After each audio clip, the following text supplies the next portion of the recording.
Okay guys, so the original plan this weekend was to take the brand new Curado MGL 70 and put it up against the old Curado 70 and the old Curado 50 to see if the new reel was an improvement over either.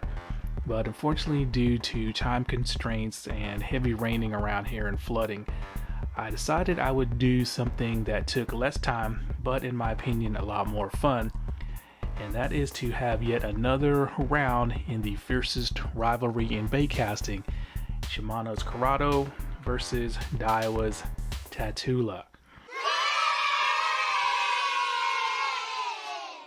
Now of course the Tatula that's going to be in this battle is going to be the finesse version of the Tatula. That is the Tatula SV103, which just came out this year. I have to say it's a very nice reel, and it's definitely an improvement over the old reel in my opinion. Okay, so for this particular battle, what we're going to do is we're going to be having a redo of a previous battle that the older versions of these reels went through.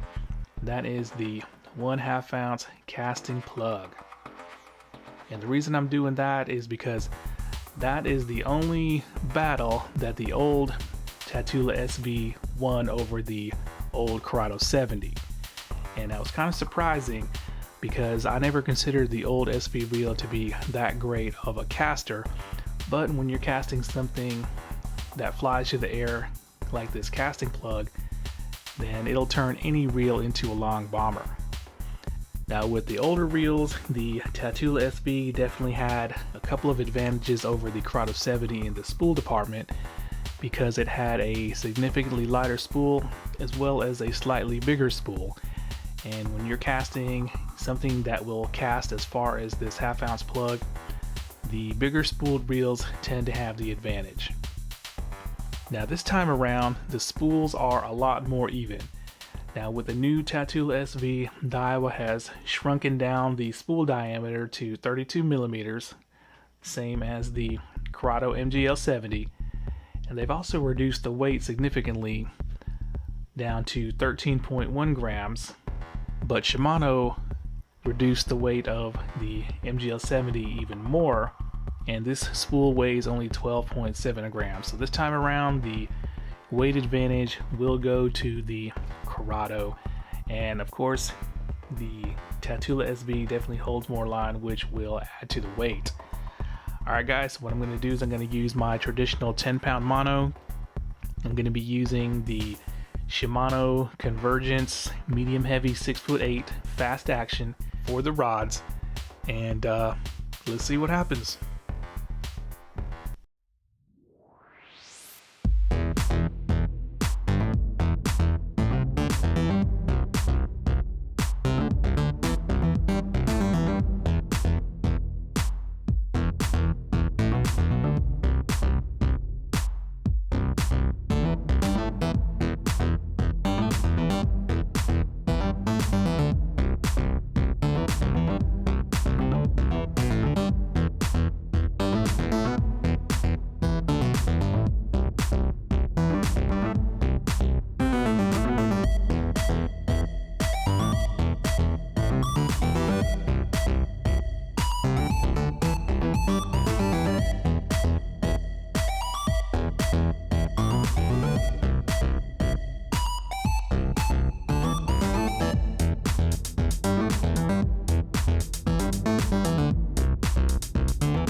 Okay guys, so the battle is done and it was actually pretty close.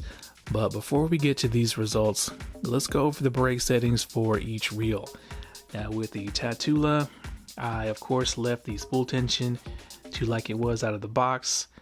And with the Mag 4 style, I was actually able to go down to number 4, which gave the Tatula its best results in practice. Now with the Curado, I was actually really surprised in the fact that I could almost turn the brakes down to their minimum setting, meaning I only activated one brake on inside. The external dial was set to like 1.5, and the spool tension set to just minimize side-to-side play. Now with the old Curado 70, you definitely could not do that. Alright, so let's go ahead and let me flash these numbers up for you. And as you can see, the Curado 70 barely squeaked out a win over the Tatula with an average of 191.43 feet versus 189.83 feet. So not even 2 feet between the two. Now that was pretty surprising because while I expected the Curado MGL to win, I thought it would be a beatdown, meaning that I was expecting this Curado to, beat this Tatula by at least 10 to 15 feet. But when it comes to casting plugs, some of these SV reels, they can bomb them out there pretty good. Now of course, when it comes to reel lures, we're gonna have to put both of these reels through the 5 standardized tests that I put all reels through. Alright, so a couple of observations here, and most of them are for this new Curado MGL. Now, the first observation was that this spool is not nearly as fast as the old reel, and that evidence is due to the fact that I could back these brakes down to literally nearly almost no brakes. Let me show you.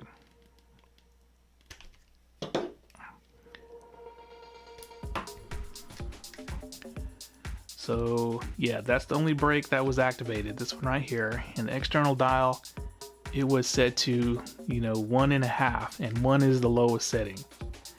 So with the old reel, there was no way you can go down that low on the brakes without that spool just exploding. Now, I haven't casted the old reel in a while, but from memory, the spool is slower. Now, that's kind of disappointing, but this is the brand new reel, and it probably needs to be, broken in or worn in and loosened up. Now, let me check these bearings to see if there's any grease on them. I don't know, it looks pretty clean on this one. But yeah, I'm gonna probably fish these reels over the winter and then put them through the standardized test during the spring before everyone starts buying their new reels for the next season. Now, one thing about these numbers as well is that they are short of the previous battle with the older reels, but I was using a different rod that time, a better casting rod in my opinion. And also, instead of measuring each cast to where my back foot was, I decided to measure them to where that convenient white painted line was. So these cast numbers were probably like a foot to 2 feet short of what I would normally record. Alright guys, there we go. Yet another round in the Shimano Curado versus Tatula series, and once again the win goes to the Curado.